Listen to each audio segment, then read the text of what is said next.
اب یہاں سے ایک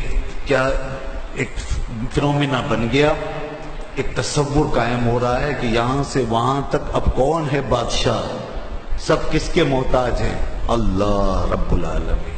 اس لیے آگے آیتیں آئیں کہ اب دیکھو کہ اللہ تعالیٰ کی شان کیا ہے۔ قل اللہم مالک الملک، اے حبیب اب آپ کہہ دو کہ ایک اللہ ہے جو ساری بادشاہتوں کا بادشاہ ہے، سارے ملکوں کا مالک ہے، اور وہی ہے مالک الملک۔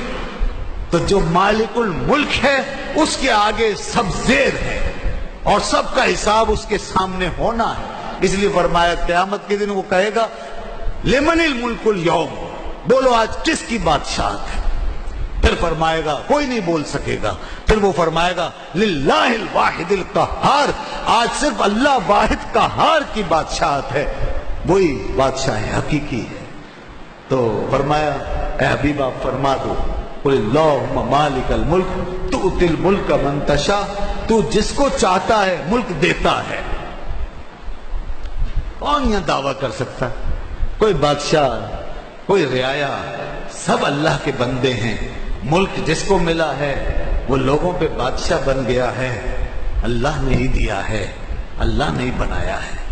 جب چاہا ہے بنا دیا، اپنی مرضی سے بناتا ہے وہ۔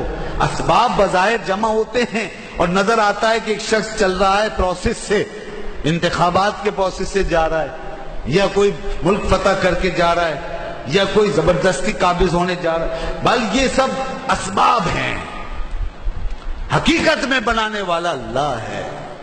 اگر اس کی طرف سے اجازت و اذن نہ ہو تو کوئی سبب مؤثر نہ ہو۔ اس لیے کوئی کسی بھی ذریعے سے کسی ملک کا بادشاہ بن گیا، اسے یہ نہیں سمجھنا چاہیے کہ اب میں بادشاہ حقیقی ہو گیا، میں نے اللہ کو بھی بائی پاس کر دیا نعوذ باللہ، یا چیلنج کر کے آ گیا ہوں، کوئی مجھے اب ہٹا نہیں سکتا۔ جو یہ سمجھے گا وہ پھر ایسے ہی جائے گا نکل کر، جیسے ابھی ابھی ہمارا وزیر اعظم گیا ہے، اور اس سے بھی زیادہ بھیانک انجام کے ساتھ جا سکتا ہے، وہ ہر طرح سے نکال سکتا ہے۔ اس لیے آگے فرمایا وَتَنزِعُ الْمُلْكَ مِمَّن تَشَاءُ، اور اے اللہ تو ہی تو ہے جس سے چاہتا ہے ملک لے لیتا ہے۔ اور اتنا بڑا با اختیار وزیر اعظم ہاتھ جوڑتا، پوچھتا، زبان سے یہ رہ جاتا ہے، پوچھتا ہوا ہی چل جا رہا ہوتا ہے کہ مجھے کیوں نکالا، مجھے کیوں نکالا، مجھے کیوں نکالا، مجھے کیوں نکالا ہے، بتاؤ۔ کوئی وجہ نہیں سمجھ میں آتی اس کی، وہ نکل جاتا ہے۔ تو یہ کسی کے ساتھ بھی ہو سکتا ہے۔ بڑے بڑے فرعون غرق ہو گئے، وہ غرق کر کے بھی کسی کو تباہ کر سکتا ہے، وہ ایک مچھر بھیج کر بھی کسی کو سر پہ جوتے پڑوا سکتا ہے، نمرود۔ وہ زمین اپنی پھاڑ کے کسی کو دھنسا سکتا ہے، قارون۔ یہ سب انجام ہمارے سامنے ہے۔ وہ کسی کا نام و نشان مٹا کے کسی کو دنیا میں ذلیل اور رسوا کر سکتا ہے، یزید۔ آج نام و نشان مٹ گیا اس شخص کا، وہ رسوا اور ذلیل ہو چکا۔ اور وہ کربلا والے جن پہ سارا ظلم اس نے کیا، اور جو بظاہر بے بس تھے، بے کس تھے، جن کا نام ہمیشہ بظاہر مٹنے جا رہا تھا، اللہ نے ان کا نام قیامت تک چمکا دیا، ان کو ہمیشہ کے لیے زندہ کر دیا۔ اور جو ساری طاقت لے کے بیٹھا تھا وہ آج آگ کی بھٹی کے نیچے دبا ہوا ہے، جی ہاں، اس کے اوپر آگ کے الاؤ دیکھ رہے ہیں، بھٹی جو ہے وہ گرم بھڑک رہی ہے، وہ وہاں دفن ہے۔ تو جس کو چاہے تو ملک عطا فرما دے، جس سے چاہے تو ملک لے لے، وَتُعِزُّ مَن تَشَاءُ، اور جسے چاہے عزت دے، جسے چاہے عزت دے، وَتُذِلُّ مَن تَشَاءُ، اور جسے چاہے ذلیل کر دے۔ سب کچھ تیرے ہاتھ میں۔ انسان عزت و ذلت کے اسباب کو ضرور سمجھے، طاقت، قوت اور زوال کے اسباب کو ضرور سمجھے، مگر تاثیر اللہ کی مانے کہ تاثیر اسے، جیسے آپ دوا کھاتے ہیں، شفا کون دیتا ہے؟ اللہ۔ اگر وہ شفا نہ دے تو دوا کھاتے رہو، اور دیکھتے ہیں ہم کہ بہت دفعہ دوا کھا رہے ہیں، بچنے کی کوشش کر رہے ہیں، مگر بہرحال کوئی نہیں بچ پاتا۔ آخر میں سب کو نظر آتا ہے کہ اسی کے ہاتھ میں سب کچھ ہے۔ جب تک زندگی اس نے دی ہم بچتے رہے، اور جب وقت پورا ہو گیا چلے۔ اسی طرح ملک اور قوم کے بھی اختیارات، ان کا بھی ٹائم ہے۔ جب تک وہ ٹائم ہے اس وقت تک وہ اس پہ فائز ہیں، اور جب وہ چاہتا ہے رسی کھینچ لیتا ہے، قومیں پوری نیچے آ جاتی ہیں، سلطنتیں بیٹھ جاتی ہیں۔ روس نے ایک زمانے میں سپر پاور بن کے 70-80 سال تک دنیا پہ حکمرانی کی۔ دنیا میں 2 یونٹ بنے ہوئے تھے، ایک امریکہ تھا ایک روس، دونوں سپر پاور.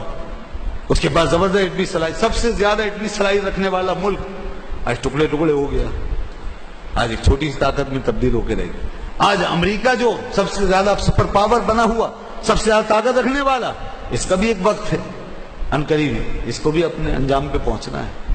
اس لیے یہ سب آزمائش ہے، اللہ انہیں بھی آزما رہا ہے اور ان کی وجہ سے ہمیں بھی آزما رہا ہے کہ ہم اس کے سامنے کیا کرتے ہیں اور ہم خدا پر کتنا بھروسہ کرتے ہیں. کون ہے جو امریکہ پر ایمان لائے گا اور کون ہے جو اللہ پہ ایمان رکھے گا؟ کون ہے جو اس کے لیے اپنا سب بیچ دے گا اور سجدوں میں گر جائے گا؟ اور کون ہے جو اس کو چھوڑ کے لات مار کے دنیا کی ہر طاقت کو اللہ کے آگے سر بسجود رہے گا اور اس کے فیصلے پر بھروسہ کرے گا؟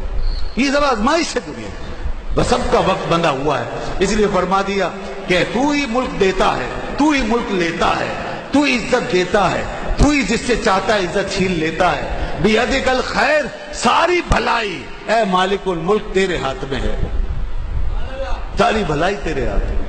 بیدک الخیر، تو یہ ہے ہمارا کانسیپٹ. اور جب ساری بھلائی اللہ کے ہاتھ میں ہے تو ہمارا ایک مسئلہ حل ہو گیا جو دنیا میں کسی کا حل نہیں ہوگا. مسئلہ فلسفی ہمیشہ نئے سے نئے آئیڈیل پیش کرتے رہیں گے.